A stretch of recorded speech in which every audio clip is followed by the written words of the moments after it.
So it's time for my own recipe, and there are no secrets here. This is the curry I regularly make for my family at home. I love the combination of the chickpeas, the sweet potato and the beautiful soft tender monkfish, finished with some lime juice. So the first thing we need to do is to start the base for the curry. Good splash of oil, and I'm just using some rapeseed oil in this to make sure it's nice and hot. You can see that beginning to smoke, which is exactly what I want. 1 onion is diced. So I'm just using 2 cloves of garlic here. Now the ginger, peel it and then just grate it. So this is the root ginger I'm using. Cover it in cling film and you freeze it and you take it out. Grate it from frozen, but make sure that you take the cling film off. Okay. Bring over your plate, slide in the onions, the ginger and the garlic. 1 large sweet potato, which we just peeled and cut into small cubes. So that's going to go straight in here. You're just glazing the oil, just starting the cooking process. Let's talk about the spices. Turmeric, which is a really, really lovely spice. So we're going to put this in here. This will give amazing colour, flavour.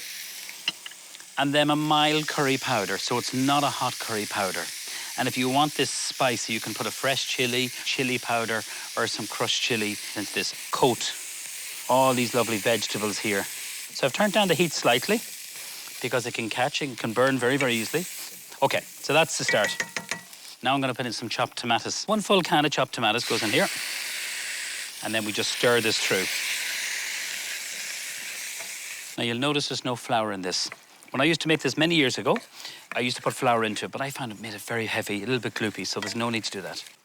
Coconut milk. In it goes, full can, creamy and delicious. And then for sweetness, mango chutney is delicious. And this is from a company, an Irish company called Wexford Preserves. So we're going to put in 3 spoonfuls of this. So I'm just going to stir this, I'm going to turn it right up.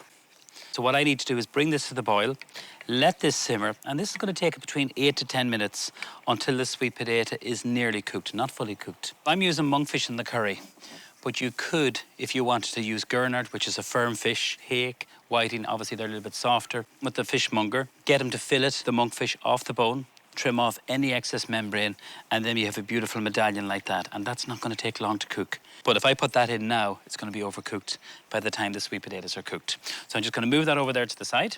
Going to put the lid on this, let it simmer away there, and I'll give that about 8 minutes. So the curry's been cooking for 8 minutes. Stir it regularly, that's really important. Now we're going to add in the monkfish. I roughly have about 2 medium monkfish here. Just scoop them in, so we're going to poach them.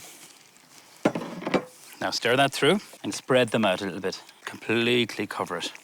Now, we're going to put in our chickpeas, can of chickpeas, rinse them. They're already cooked, so you're just warming them through, and these are delicious. So again, stirring that through. And then I'm going to add in the lime juice. Cut the lime in half and juice the whole lime in here. This is really important. If you don't do this, it can be too sweet. Squeeze that all in there. And again, we stir it through. Bringing it to the boil, but let it simmer. We don't want the fish to break up, go mushy, anything like that. We put the lid on this, and that's going to take about another 8 minutes or thereabouts. The monkfish is cooked now, and how you tell, just grab a little piece of the monkfish, and then just with a spoon or a knife, that's it there. It's falling apart. Exactly what you want. The lime is important. Did I say that? I think I did. We're going to stir this through. We're going to finish it with some spinach. Baby spinach, just rinse it. No need to take these lovely little kind of stalks off. And we just pop it in there, it's going to wilt. It's going to cook literally in seconds, so pop that all in there. Some sea salt, so a nice sprinkling of that. You always season up towards the end and stir that through there. Now, 2 of my favourite herbs, basil, coriander in this. So a lovely little bit of fresh basil and a little bit of coriander. And we're going to chop this. This is going to go in at the last minute. Slide it in. And use your fingers just to slide it off there, and then stir that through. So what I like to serve with this curry is some rice, but mashed potato, anything like that will work really well. So I've just cooked a little bit of rice in some stock, a touch of salt, and a little bit of good Irish butter. So we're going to serve up. Put the rice on first. Hard to beat rice in a curry. It's a lovely accompaniment. So a nice couple of spoonfuls of that. And then for our curry, lots of the monkfish. You can see the spinach is wilted. The chickpeas will give great texture. The sweet potatoes are cooked. There we go. It's a beautiful, simple, delicious family recipe. That's my monkfish, sweet potato and chickpea curry.